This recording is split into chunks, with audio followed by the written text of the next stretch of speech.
اعوذ باللہ من الشیطان الرجیم بسم اللہ الرحمن الرحیم رب اشرح لی صدری ویسر لی امری واحلل عقدۃ من لسانی یفقہوا قولی۔ پارہ نمبر 9 سے عمل کی باتیں دیکھتے ہیں۔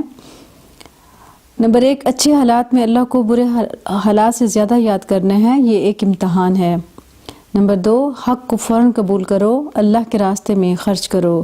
نمبر 3، ایمان لانے کے بعد اللہ کے حکم کی نافرمانی نہیں کرنی۔ نمبر 4، دنیا کے اچھے اور برے حالات انسان کے امتحانات ہیں۔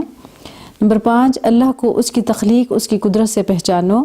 نمبر 6، غصہ اللہ کے لیے کرنا جائز ہے، اللہ ہی سچا دوست ہے۔ نمبر 7، دین کی خدمت کے عوض صرف اور صرف جنت طلب کرو۔ نمبر 8، حق کو نہ سمجھنے والے اور قبول نہ کرنے والے جہنم میں جائیں گے۔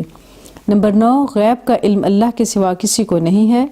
نمبر 10، درگزر کے ساتھ بھلائی کا حکم دیتے رہیں اور جہلوں سے الجھنے کے بجائے اعراض کریں۔ نمبر 11، مال کی خاطر لڑنے سے بچو۔ نمبر 12، تقوی اختیار کرو۔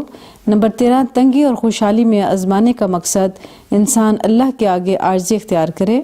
نمبر 14، رائے کے برابر تکبر کرنے والا جنت میں داخل نہ ہوگا۔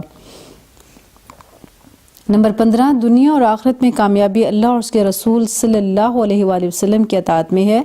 نمبر 16، حالات کچھ بھی ہوں اللہ کی کتاب کو نہیں چھوڑنا، یہی نجات ہے۔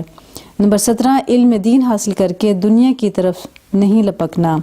نمبر 18، اللہ کے ناموں کے ذریعے اللہ سے دعا کرو، یعنی اسماء الحسنہ جو 99 اللہ کے نام ہیں۔ نمبر 19، اللہ کے سوا کسی کو نہیں پکارنا۔ نمبر 20، قرآن کو خاموشی سے اور غور سے سنو۔